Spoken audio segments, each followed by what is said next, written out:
وزیر داخلہ ہے تو کہ بھائی یہ جو کشمیر کی جو ریاست کی جو آپ لوگوں نے وہ ایک آرٹیکل وہ کیا تھا تو وہ کب آپ ریورس کر رہے ہیں؟ تو انہوں نے کہا جناب کیوں ہی، یہ میں اپنی پارلیمنٹ کی بات نہیں بتا رہا، یہ میں ان کی پارلیمنٹ کی بات بتا رہا ہوں، ان کے سینٹ کی۔ تو انہوں نے کہا کہ جناب جو ہی حالات نارمل ہو جاتے ہیں تو یہ جو ہم نے ایک آرٹیکل وہ کیا تھا وہ اس کو ہم ریورس کر لیں گے، اور جو کشمیر کی جو پہلے کی صورتحال ہے اس کو ہم وہیں پہ لے آئیں گے۔ اور امریکہ نے اس سلسلے کے اندر یہ جو پچھلے دنوں امریکہ کے کچھ ہائی کمانڈ نے جو دورے کیے پاکستان کے لیے کیے اور انڈیا کے لیے کیے، تو انڈیا جو افغانستان کے اندر اپنے لیے مراعات چاہتا تھا تو وہ تو امریکہ نے دینے سے انکار کر دیا، کیونکہ اس کے اندر کچھ جو تھا انڈیا میں اتنی ہمت نہیں ہے کہ طالبان سے لڑ سکے یا چائنا سے لڑ سکے۔ تو وہ کرتا کیا ہے کہ وہ ایک فوج کی لینگویج کے اندر ایک لفظ یوز ہوتا ہے ففتھ کالمسٹ، تو یہ جو ہوتا ہے کرائے کے ٹٹو لے کے ان سے حملے کروانا، دہشت گردی کروانا، اور جسے کہتے ہیں کہ چھپ چھپ کے وہ کروانا، تو یہ انڈیا کی پالیسی تھی۔ تو وہ امریکہ نے اس کو صاف انکار کر دیا، اور اس کا جو رول ہے گا افغانستان کے اندر میں کہا کہ جناب ہم آپ کے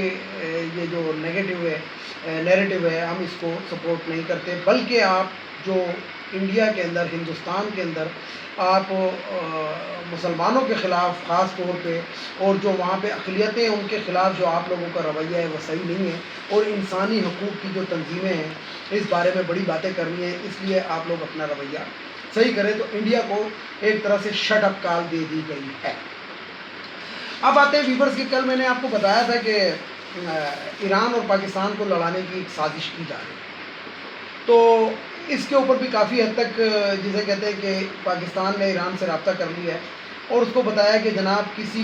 قسم کے بہکاوے میں نہ آپ آئیں نہ ہم آئیں گے، اور جسے کہتے ہیں کہ ہم نے اپنی خارجہ پالیسی جو ہے وہ ایک آزاد کر لی ہے، اور اس کے اندر جو ہمارے ملکی مفاد میں ہوگا وہ ہم فیصلے کریں گے، اور ایران کی سرزمین کو پاکستان کے خلاف نہ استعمال کیا جائے کسی بھی صورت میں، جو ماضی میں ہوتی رہی کبھی کبھار۔ تو ایران کو بھی متنبع کر دیا گیا ہے، عسکری قیادت نے بھی اور سیاسی قیادت نے بھی، کہ اس قسم کی یہ جو کھیل آپ لوگ کھیلتے ہیں تو یہ اس کھیل کھیلنے سے بعد۔ اچھا، اب میں آپ کو ایک اور بات بتاؤں، اب ذرا ملکی خبروں کی طرف آ جاتے ہیں کہ نون لیگ کے اندر نا بڑی توڑ پھوڑ جا رہی ہے۔ وہ جو ایک خاتون تھی اسٹیل کا گلاس لے کے پھرتی رہتی تھی، پتہ نہیں ان کو مادر ذلت کہتے تھے کیا کہتے تھے، مریم صفدر ہے یا مریم نواز ہے، تو وہ جو ہے وہ آپ کو پتہ ہے کہ کوارنٹین میں جا چکی ہے۔ وہ کوارنٹین کے ان کو کسی قسم کا کوئی وائرس نہیں، میں آپ کو آج میں بڑے وثوق سے اطلاع دے دوں کہ ان کو کرونا نہیں ہے۔ اب یہ چال کیا چلی ہے؟ یہ چال کیونکہ آپ کو جیسا کہ پتہ ہے کہ نون لیگ ایک جھوٹوں کی جماعت ہے، میں اس لیے نہیں کہہ رہا کہ میں کسی کو سپورٹ کرتا ہوں، مطلب دیکھیں ویورز، ہم صحافی ہیں، ہمارا کام ہے گا کہ ہم اس چیز کو اجاگر کریں۔ جب ہمارے سامنے ایک بندہ جھوٹ بولتا ہے ہم اس کو جھوٹا کہیں گے، ہم اس کو جھوٹا کہیں گے، اور نہ میں کوئی سمیع ابراہیم ہوں، نہ میں عارف بھٹی صاحب ہوں یا صابر شاکر ہوں کہ جو نرم رویہ اختیار کرتے ہیں، نہیں، میں سیدھی اور اسٹریٹ بات کرتا ہوں کہ جھوٹا ہے میں اس کو جھوٹا کہوں گا، کیونکہ میں اپنی ویڈیو کے اندر اکثر کہتا ہوں کہ جو چور کا ساتھ دیتا ہے اور بعد میں وہ کرتا ہے تو چور کا ساتھی بھی چور ہی ہوتا ہے۔ تو دراصل چکر یہ ہے کہ جو نون لیگ کے جو جتنے بھی ایم این ایز ہیں اور ایم پی ایز ہیں انہوں نے کر دی ہے بغاوت، کہ ہم یہ جو مریم نواز کا ملک دشمن ایجنڈا ہے جس کی وجہ سے ہمیں کشمیر میں شکست ہوئی ہے، اس کے ساتھ ہم نہیں چل سکتے۔ اور شہباز شریف جو ہے، میں آج پھر دوبارہ اس کا نام شہباز شریف اس لیے لے رہا ہوں کہ شر بھی وہی کر رہا ہے، اور اس نے، میں آپ کو بتاؤں کہ جب میں آپ سے مخاطب ہوں گا اس سے تھوڑی دیر بعد شاید آپ کو پتہ لگ جائے کہ ہو سکتا ہے کہ وہ پارٹی صدارت سے استعفیٰ بھی دے دے، یعنی کہ نون لیگ کی صدارت سے شہباز شریف استعفیٰ دے گا، اور ہوگا کیا جب یہ استعفیٰ دے گا تو نون لیگ کے 20 25 30 40 50 جو ایم این ایز یا ایم پی ایز ہیں وہ جناب پری پلان طریقے سے نہیں، جس طرح وہ جو ایک لندن کے اندر ایک وہ گردن کے بغیر والا گینڈا بیٹھا ہے جس کو الطاف حسین کہتے ہیں، تو وہ الطاف حسین جو تھا نا وہ گائے بگائے اسی طرح کے ڈرامے کرتا تھا کہ میں پارٹی سے علیحدہ ہوتا ہوں، تو جو کراؤڈ ہوتا نہیں بھائی، نہیں بھائی، نہیں بھائی، یعنی کہ وہ تو بھائی کہلاتا تھا۔ تو یہی سیم شہباز شریف ابھی کرنے لگا ہے کہ یہ پہلے استعفیٰ دے گا کہ میں نون لیگ کا صدارت سے استعفیٰ دیتا ہوں، اس کے بعد جو کہ پارٹی کے اندر جو اس کے ایم این ایز اور ایم پی ایز ہیں وہ نہیں کر کے، اور اس کے بعد وہ جو کہتا تھا، جو شیخ رشید کہتے تھے کہ نون سے شین علیحدہ ہو جائے گی، یہ اس چیز کی ایک کڑی۔ تو نون لیگ کے اندر بڑی اسپیڈ سے توڑ پھوڑ جاری ہے، اور جو مادر ذلت صاحبہ تھیں وہ کوارنٹین چلی گئی ہیں، اور وہ اسٹیل کا گلاس بھی کہیں پہ بھول گئی ہیں، وہ پیلے جوتے بھی پتہ نہیں کدھر چلے گئے ہیں، اور جو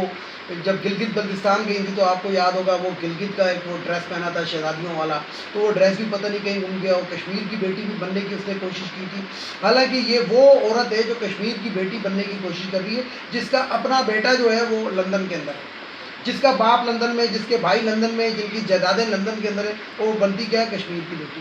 اور جس کی بیٹی کی شادی کے اندر انڈیا سے مودی صاحب آتے ہیں تو وہ کشمیر کی بیٹی بنتی ہے۔ تو یہ کچھ حقائق ہیں جو میں نے آپ کے سامنے رکھنے تھے۔ دوسری میں ایک بات بتاؤں کہ بڑے دنوں سے ایک افواہ گشت کر رہی ہے ویورز کے شاید قبل از وقت الیکشن ہو، تو آپ کو یاد ہوگا کہ جب جتنے بھی اینکرز اور جتنے بھی ٹی وی کے اوپر ٹاک شوز ہوتے تھے اس کے اندر یہ ہوتا تھا کہ عمران خان کی حکومت گئی کہ ابھی گئی، کہ گئی کہ ابھی گئی، تو اس وقت بھی میں اپنی ویڈیو میں کہتا تھا کہ عمران خان کہیں نہیں جا رہا ہے، اور آج بھی میں آپ کو بتا دوں کہ کوئی قبل از وقت الیکشن نہیں ہوگا، کوئی بھی قبل از وقت الیکشن نہیں ہوگا، الیکشن اپنے ٹائم پر ہوں گے، وہی نگران سیٹ اپ بنے گا۔ ہاں البتہ نگران سیٹ اپ سے پہلے کچھ ایسی تبدیلیاں ہو جائیں گی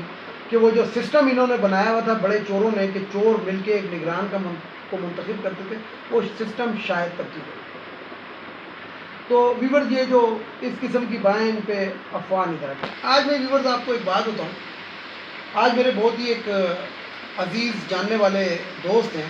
تو انہوں نے کوئی 20-25 افراد سے میری ملاقات کرائی ہے ایک جگہ۔ تو جب میں ملاقات ان لوگوں سے کر رہا تھا، یعنی کہ جس کو آپ لوگ سمجھ لیں کہ کسی ڈیرے کے اوپر بیٹھ کے، تو ادھر لوگوں نے ایک بات کہی کہ ہم نے عمران خان کو وزیر اعظم اس لیے نہیں بنایا کہ وہ چینی، آٹا، چاول، گھی کے اوپر نوٹس لیتا رہے کہ مہنگا ہو گیا، ہم نے تو اس لیے بنایا ہے کہ چوروں کو پکڑے اور اندر کرے اور ان سے لوٹی ہوئی دولت لے۔ جب لوٹی ہوئی دولت مل جائے گی تو یہ تمام چیزیں خود بخود سستی ہو جائیں گی۔ تو ویورز میں آپ کو یہاں پہ ایک اور بھی بات بتا دوں، اور اس کے بعد کیونکہ ویڈیو طویل ہو رہی ہے، انشاءاللہ کل آپ سے بڑی تفصیل سے بات کروں گا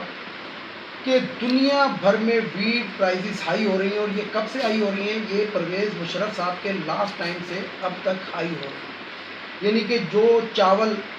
5 سے 6 روپے کلو ملتا تھا وہ اب 200 سے اوپر جا چکا ہے، یعنی کہ ویٹ پرائزز جو ہیں یہ ہائی ہو رہی ہیں، لیکن اپنے ریجن کے اندر، اپنے ریجن سے میرا مراد ہے کہ ساؤتھ ایشیا،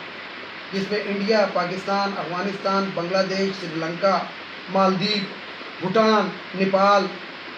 اور یہ جو کیا کہتے ہیں برما، اس طرح کے ممالک کہتے ہیں کہ ہمارا ایک ریجن ہے، اس کے اندر ابھی بھی پاکستان کے اندر ویٹ پرائزز ان ممالک کے مقابلے میں سب سے کم ہے۔ ویڈیو کو لائک کریں، شیئر کریں، سبسکرائب کریں، بیل آئیکن کے بٹن کو ضرور دبائیے گا تاکہ میری نیکسٹ ویڈیو آپ کو مل سکے۔ اس کے ساتھ ہی اجازت چاہوں گا، اجازت چاہنے سے پہلے وہی میرے جو کچھ الفاظ ہوتے ہیں کہ ایک تو ان افغانیوں کو ہمارے ملک سے اب چلا جانا چاہیے، اور اشرف غنی کو چاہیے تھوڑی سی غیرت دکھائے، جس طرح اس نے اپنا سفیر واپس بلایا ہے، یہ اپنے 40 لاکھ افغانی بھی واپس بلا لے تاکہ ہم بھی سمجھیں کہ پٹھان میں واقعی غیرت ہے۔ دوسرا یہ جو خواتین کی مخصوص نشستیں قومی اسمبلی، صوبائی اسمبلی، سینٹ، یہ ختم ہونی چاہیے، ان عورتوں نے بہت اس ملک کو کھا لیا اور مزید نہ کھائیں۔ تیسری چیز یہ ہے کہ جو ایک وہ بھگوڑا لندن میں بیٹھا ہوا ہے جو وہاں سے شیطانیاں کر رہا ہے، تو اس کو واپس آنا چاہیے، عدالت کو چاہیے، ہائی کورٹ کو چاہیے، جو 50 روپے کے جس جج نے 50 روپے کے اسٹامپ پیپر پہ بھیجا ہے اس جج کو چاہیے اس پہ 100 موٹو ایکشن لے، نہیں تو جو اس کا گارنٹر ہے اس کو اندر کر دے۔ اور سب سے آخر میں کہوں گا کہ اسی عدالت کو چاہیے کہ اپنے جسٹس قاضی فائز عیسیٰ کو انصاف کے کٹہرے میں لائے، اس لٹیرے کو جو اس نے لوٹا ہے وہ جناب اس سے اگلوائے، اس سے بھی رسیدیں طلب کریں۔ اس کے ساتھ ہی اجازت چاہوں گا تمام دیکھنے والے سننے والوں کو، اللہ حافظ، اور آخر میں نہ، پاکستان زندہ باد۔